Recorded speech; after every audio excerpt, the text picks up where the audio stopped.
할렐루야. 오늘도 우리에게 귀한 생명 주시고 또 복된 하루의 시작을 허락하신 살아계신 주님께 귀한 영광과 감사 올려드립니다. 토요일 아침입니다. 계속되는 아침 말씀 묵상 이어가도록 하겠습니다. 오늘 본문은 어제 이어서 예레미야서 22장 1절부터 9절까지의 말씀, 예레미야 22장 1절부터 9절까지의 말씀을 통해서 오늘 이 아침에 우리에게 주시는 하나님의 말씀의 은혜를 함께 나누도록 하겠습니다. 이제 어제까지 우리가 21장을 마쳤고요. 오늘 22장으로 넘어와서 한번 오늘 본문의 메시지 포인트를 한번 짚고 그리고 본문으로 들어가도록 하겠습니다. 오늘 22장의 말씀은 우리 지난 21장 말미에 계속해서 이어지는 내용이 되겠습니다. 하나님께서 유다의 왕들과 지도자들에게 명하신 명령이 있었습니다. 이 바벨론의 진격이 눈앞에 있는 상황에서 하나님은 뜻밖의 한 가지를 유다의 왕들과 지도자들에게 명하셨죠. 그런데 그것이 결코 어려운 일은 아니었습니다. 뭐냐면은 언약을 지키고 하나님의 뜻에 순종하라라는 것이었습니다. 그리고 또 한 가지는 공동체 안에 있는 약한 자들, 연약한 사람들, 그리고 무력한 자들을 보살피고 섬기고 배려하라라는 그러한 말씀을 주셨습니다. 이것은 그들이 언약 관계에 있어서 늘 말씀이 중심이 되어 이 토라죠. 그 토라의 기본 정신에만 충실하다면 얼마든지 하나님께서 원하시는 이 정도의 행함은 행할 수 있는 사실이었습니다. 즉 유다를 정의로운 공동체, 하나님의 정의로운 공동체와 나라로 만드는 일이야말로 하나님께서 바라시는 것이요 그들에게 명하신 일이죠. 그들의 행복한 미래는 하나님의 명령에 얼마나 순종하느냐, 전심으로 그 마음을 다해서 순종하느냐에 달려 있었습니다. 그 순종은 다윗의 왕조를 안전하게 지키겠지만 그러나 불순종은 그 다윗의 왕조를 파멸로 이끌 수밖에 없는 것이죠. 그런데 문제는 무엇이었습니까? 그들에게는 이 하나님의 명령에 순종하고자 하는 마음과 의지가 없었다라는 데에 문제가 있는 것입니다. 그들은 길르앗과 레바논의 그 무성한 산림에서 베어낸 나무들로 이 굉장히 비싸고 호화로운 나무들입니다. 그저 그들의 왕궁을 만드는 데만 관심이 있었지 백성들이 얼마나 힘들고 어떻게 살아가는지에 대해서는 전혀 관심이 없었습니다. 왕궁의 호화로움과 영화로움이 그들의 안전을 지켜주는 것이 아님에도 불구하고 그들은 왕궁을 값비싼 자재들로 치장하고 꾸미는 일에 여념이 없었던 것이죠. 왕궁 안에 살고 있는 왕이 이렇게 개인의 부귀영화에만 관심을 쏟느라고 하나님께서 세우신 그 지도자의 왕의 의무를 올바르게 이행하지 못한다면 하나님의 엄중한 심판이 그에게 임할 것이고 피할 수 없는 심판으로 다가올 것입니다. 왕궁은 이제 곧 불에 탈 것이고 왕은 바벨론의 포로로 잡혀갈 것이고 고국으로 돌아오지 못한 채 남의 땅에서 불행한 죽음을 맛보게 될 것입니다. 왕궁은 호화롭게 지으면서도 사회적 약자들의 고통에는 무관심한 그러한 그릇된 지도자의 최후는 이렇게 비참한 말로를 맞이하게 되는 것이죠. 왕을 비롯해서 모든 통치자들, 지도자들은 자신의 평화와 안녕이 아니라 연약한 이웃의 삶에 관심을 적극적으로 기울이고 그들을 보살피고 돌봐야 하는 그러한 사명이 동시에 주어졌다는 사실을 잊어서는 안 되는 것입니다. 이러한 포인트를 가지고 오늘 말씀을 한번 살펴보도록 하겠습니다. 1절부터 5절까지의 말씀은 한 가지 주제를 얘기하고 있습니다. 다윗의 왕위가 유지되려면 어떻게 해야 하는가라는 것이 있죠. 이 다윗의 후손들이 계속해서 이 땅을 지키고 있는데 2절에 보니까 다윗의 왕위에 앉은 유다 왕이 누구인지는 사실은 명확하지 않습니다. 유다 왕조 전체를 지칭하는 것으로 이해하는 것이 좋겠습니다. 하나님께서 예레미야에게 유다 왕의 집, 곧 왕궁에 가서 유다 왕과 그의 신하, 그리고 그 문들로 들어오는 백성을 향해서 말씀을 전하게 하십니다.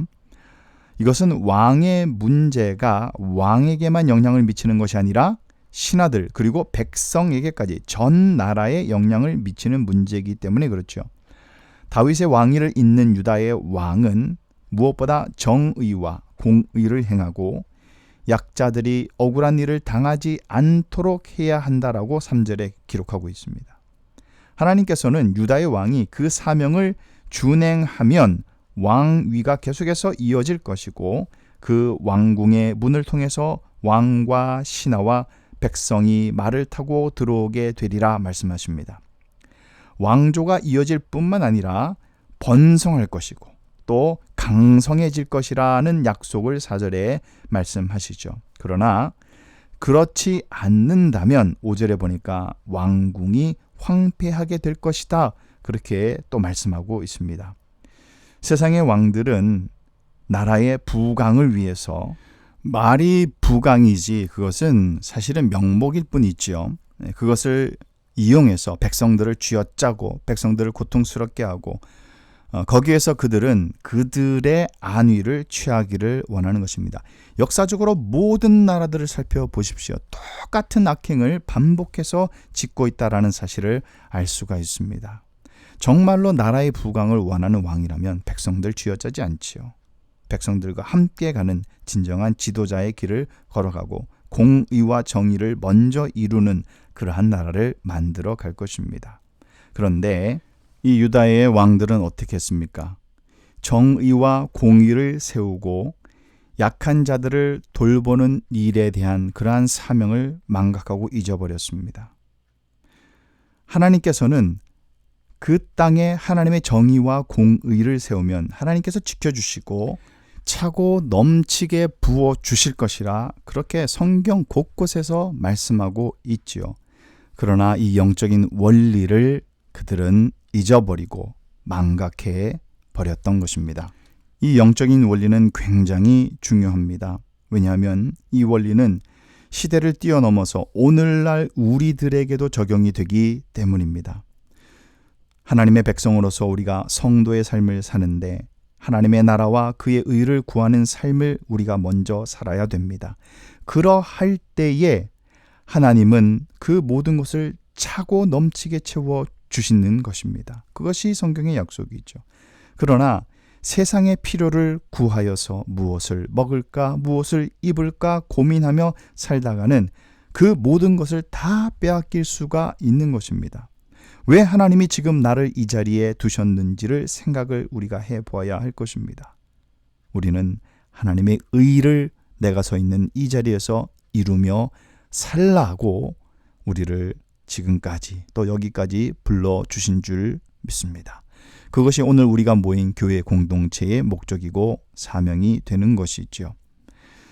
이제 6절부터 9절까지의 말씀을 보도록 하겠습니다. 다윗의 영광이 어떻게 해서 사라지는지에 대해서 나타내고 있는데 예레미야는 다윗의 왕조의 현재 상황 그리고 계속 순종하지 않을 경우에 앞으로 닥치게 되는 예루살렘의 일들에 대해서 말씀하고 또 선포합니다.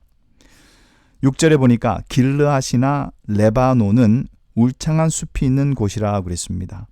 다윗의 왕조가 아직까지는 이처럼 풍요롭고 안전하다는 그런 뜻이 되겠죠. 그러나 계속 하나님께서 맡기신 이 사명을 감당하지 않는다면 어떻게 되겠습니까? 광야와 주민이 없는 성읍, 그야말로 황폐한 땅이 되고 말 것이라 그렇게 말씀합니다. 그들이 믿고 있는 그러한 좋은 환경들, 지리적인 위치나 여건들, 그리고 레바논 숲과 같은 그러한 그들의 자원들, 이러한 것들을 믿고 있다가는 그들의 삶이 몰락의 길로 걸어갈 수밖에 없다라는 말이 되겠죠. 솔로몬의 왕궁이 파괴되고 불타 버릴 것이라는 그러한 예언이 되겠습니다. 하나님은 그러한 심판을 통해서 이방 민족들을 가르치시겠다 그렇게 말씀하시죠. 하나님은 당신의 백성이라 할지라도 언약을 지키지 않고 다른 신들을 숭배할 경우는 그들의 성읍을 모두 황폐하고 폐허로 만들어버리는 분임을 세상이 알게 될 것이다 라고 7절과 8절을 통해서 말씀합니다. 예루살렘이 멸망한다 해도 하나님의 권능이나 영광이 손상되지는 않습니다. 오히려 온 민족이 하나님을 두려워하고 떨게 될 것입니다. 하나님은 무조건 우리 편이 아니라 그것은 정말 굉장한 안일함입니다. 큰 착각입니다. 우리가 하나님 편에 서 있어야지 하나님이 우리 편이라는 그 사실은 굉장히 우리를 신앙적인 딜레마에 빠지게 하는 것입니다. 다윗의 후손들이 그랬죠. 유다 왕들은 하나님이 다윗에게 이렇게 말씀하신 사무엘하 7장 16절에 뭐라고 했습니까? 내 집과 내 나라가 내 앞에서 영원히 보존되고 내 왕위가 영원히 견고하리라. 그렇게 언약하셨기 때문에 다윗 왕조는 무조건 무너지지 않는다고 믿었습니다. 그러나 하나님과 맺은 언약을 지키지도 않으면서 하나님의 언약에 따라서 다윗의 왕조를 지켜줄 것이라고 믿는 것은 그것은 이율배반적인 그야말로 어불성설인 것이죠. 우리가 하나님의 백성으로서의 삶을 살아갈 때 하나님은 반드시 우리 편에 서 계십니다. 그러나 하나님을 떠나 우상을 섬기고 세상을 따라가는 그 삶 속에서 하나님은 우리를 지키신다? 아니요, 그것은 굉장한 착각입니다. 오늘 말씀을 정리하겠습니다. 유다의 왕들이 다윗 왕조를 계속 유지할 수 있는 유일한 비결은 무엇이겠습니까? 하나님 맡기신 그 사명을 잊지 않고 성실하게 감당하는 것뿐이었습니다. 하나님께서 예수 그리스도를 인해 하나님의 자녀가 된 우리 성도들에게 맡겨진 사명에 따라서 살아가기를 지금도 하나님은 원하십니다.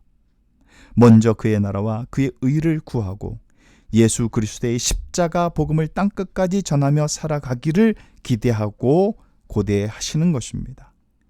세상의 필요가 아니라 주님 주신 사명이 이끄는 삶, 그 삶에 우리가 이끌려가는 삶을 살아갈 때에 비로소 이 땅에 하나님의 나라가 한 단계 한 단계 세워져 갈 것이고, 그러한 단계 속에서 하나님은 우리에게 말할 수 없는 은혜와 큰 축복을 허락해 주실 것입니다. 이러한 위대한 영적인 유산을 우리 모든 세대들이 반드시 기억을 하고 이어지는 우리의 후손들에게, 우리의 자손들에게 계속해서 말씀을 가르치고 또 하나님의 성도로서 또 그리스도의 제자로서 이 땅을 살아갈 수 있도록 우리는 계속해서 힘써야 할 것입니다. 2021년 한 해는 우리가 힘쓰는 한 해가 되어야 할 것입니다. 특별히 제자를 양육하는 예수공동체라는 표어를 가지고 이렇게 우리가 1월달 시작합니다. 올 한 해 많은 하나님의 일들이 우리에게 주어지겠지만 무엇보다 말씀을 따라 또 하나님의 귀한 공의와 사랑을 따라 아름답게 실천하고 나누고 섬기는 그러한 믿음의 삶, 제자의 삶을 살아가는 한 해가 되기를 원합니다. 그리고 우리 한 해가 이제 저물어 갈 때에 귀한 열매를 하나님 앞에 올려드리며 하나님께 귀한 영광과 찬송을 또 하나님 앞에서 기쁨과 감격으로 예배하는 그런 믿음의 공동체, 제자 공동체가 되어 가기를 예수님의 이름으로 축원합니다.